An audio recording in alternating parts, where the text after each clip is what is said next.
This is Margaret in Windsor. That's my real name. This is Elizabeth, and this is her brood, part of them, all living good off of money she's stolen. She's illegal, and I've put all this up, and I've documented it the best I could. And I would never have known about my kidnapping and some of the things, and my father and mother, if the Brits hadn't told me, and Germans. But I've been putting this up. Someone gave me a phone a few years ago, and I started putting up on YouTube, and I had been on Facebook. And I mean, I've been beaten. All along the way. It's unreal. I can't get the law to work for me. The law is part of who's beat me. And I do mean beat me. I just got over that. And anyway, I realized I got the phone back after Angela Queen helped take it down. And I realized I've sat here the last couple of days since I got the phone, the new one, and got it fixed, that this isn't doing me any good. I mean, I've met a few nice people on Facebook. This is not getting me any closer to home. And what I wanted to say, and I thought, I'm spinning my wheels, really. This woman sits there in the middle of rubble that she helped created. She's part of the New World Order. I don't know how she goes, pretty high up, I guess. Rothschilds, Rockefellers, Bilderbergers, the Kennedys. She's sitting there in my home, and I've been made homeless and begging. And people love her. This woman, you talk about Hillary Clinton, or I talk about her, or some of the others that have committed crimes. This woman has committed the biggest crimes going on. She's left the UK and Britain in rubble, and people love her. So I don't know. I can keep spinning my wheels. What else do I have to do? But I am going to tell this on here for the moment. This was picked up on November 26th of 94. And this is Atlanta Journal. They picked it up from here in Roanoke. I ran for Congress and was flown out to Flint's, and I wrote about a doctor, Larry McDonald, congressman. His plane goes down August 31st of 83, and I'm flown out to Flint's because Flint was shot by a program shooter, and I had written about it, and then almost got killed April Fool Day of 80. So I've put all this up on YouTube, Facebook, Twitter, which is shut down now.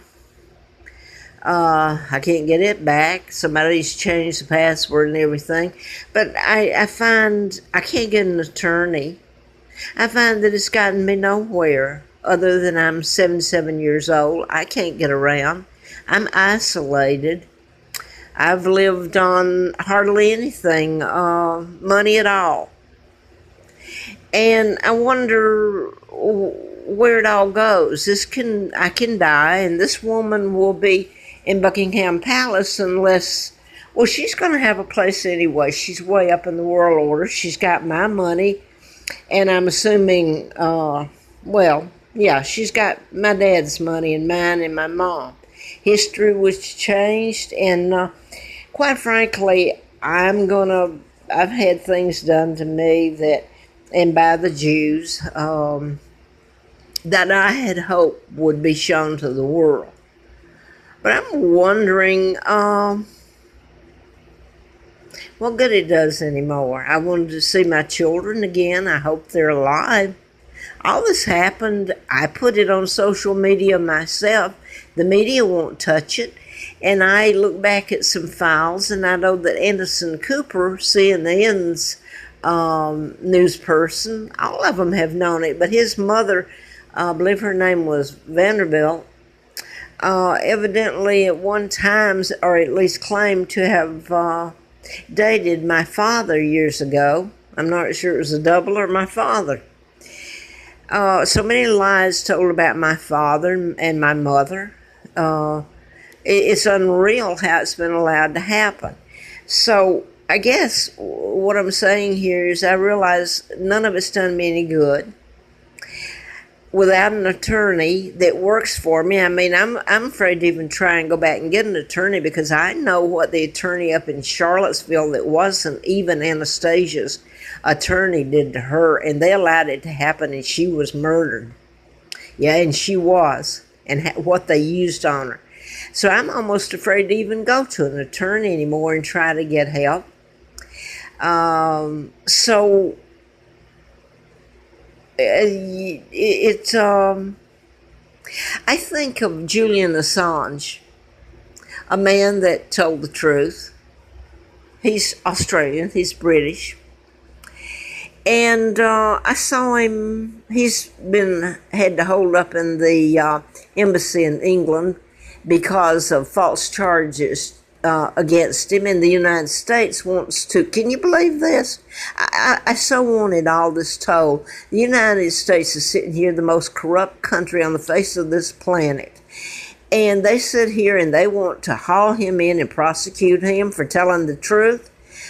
I guess that's all I have to say, other than I was listening to, I think it was the Kelly Files, and I believe I'm correct, and she was interviewing him, I believe, last night, Julian Assange, about the emails and some other things.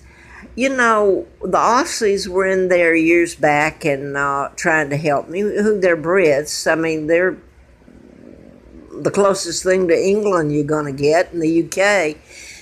So I'm glad there's people like him that are honest, and they paid a price for being honest. But I was listening to the Kelly File, and I can't remember. The sad part was this guy had my son's name. Mark was his first name. And I've forgotten what titles or whatever he had, but she was interviewing him. And he sat there and he said the ugliest, nastiest, cold-blooded lies against Julian Assange. And knowing what I know, and knowing he's a hero, and knowing and have walked in the muck and the mire here in this country, treated like the worst criminal on the face of this planet, and listened to a man, the vile things come out of his mouth that he called an honest man. It was more than you can take, than I can take. And unless there's a person, whoever God is, the end to this is the evil people get away with it. Plain and simple. They get away with it.